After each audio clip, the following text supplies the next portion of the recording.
I want to circle back to something though. You said that you had, as a band, figured out it in sort of the aftermath of this incident you described. You had figured out that you needed to come up with a way of getting one another's attention.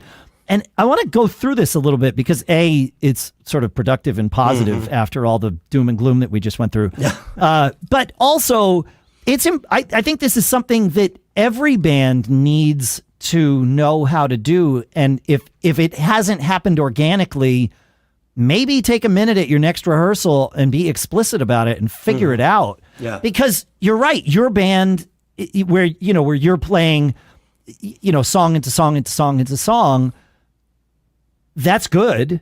It keeps the flow going and all of those things. However, if someone has an issue, either their own issue with their own equipment or, needs to communicate. So how have you how has your band solved this problem? Well, I'm not sure it's solved because we haven't tested it yet. Okay, well, that's fair. All right. Well, but I think in the case of volume, a lot of times it's around the guitar player. And, we all try to be understanding. It usually is. Yeah. I mean, we're trying to be understanding about it that, tone does matter. And and there's something about volume, that matters to the way this thing sounds. Yep. Well, especially if it's an analog system with like tubes in it, you want the more at some point you want the tubes to soak up a little bit so that you get that rounder tone. I get it. Yeah.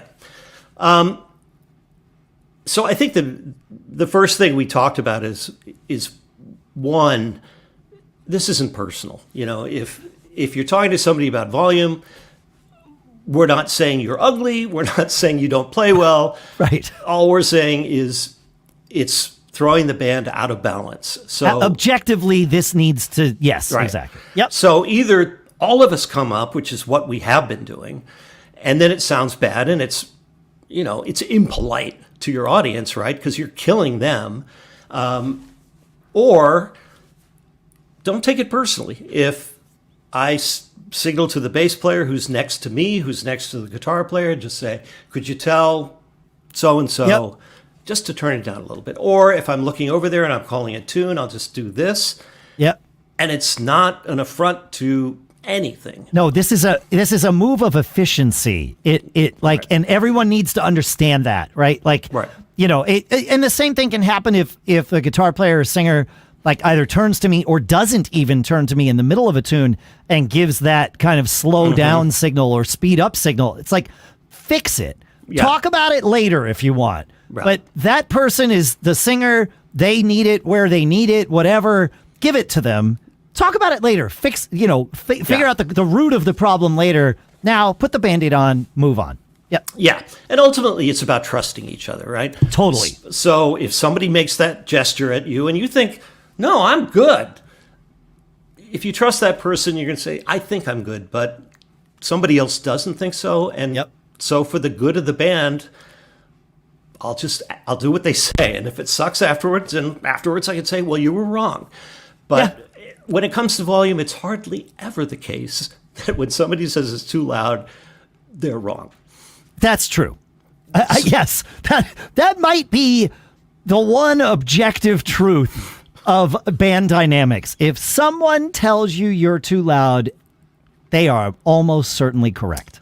Almost certainly correct, unless it's the father of the bride and he's standing right in front of the band just waiting to tell you you're too loud, even before you've played a note. That person you can ignore. But if it's somebody in the band, then no, you don't get to ignore that. Yeah. And if you don't like it, try not to ignore that advice or be a jerk about it. It's not personal.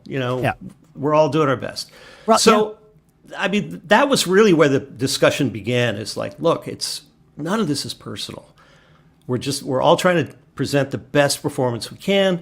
And if volume becomes an issue, it's an issue for all of us, not just it reflects poorly on the whole band. It's not an individual thing. This is a team sport here. Yep. Right.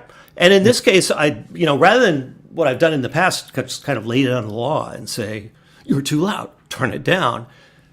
once you're out of the heat of the moment, and instead in rehearsal, you can say, I don't know how to tell you to turn down without you reacting poorly to it.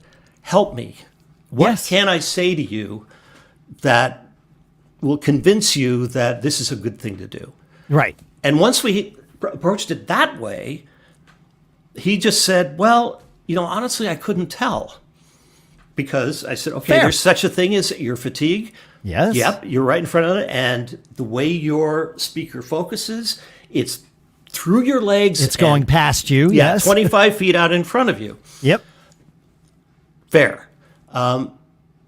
But if I do ask you politely, and not kind of throw a drumstick at you, which is not a good idea. Yeah, bad idea. Consider it and maybe a couple of notches down and see how that goes. Yep. Yep. Yeah, in Fling, when Fling started gigging a lot, and this, probably going back 10, 12 years, we realized that we needed a way of making sure we all knew that it was okay to proceed into the next song without having a 5-man huddle between every song, right? Like that.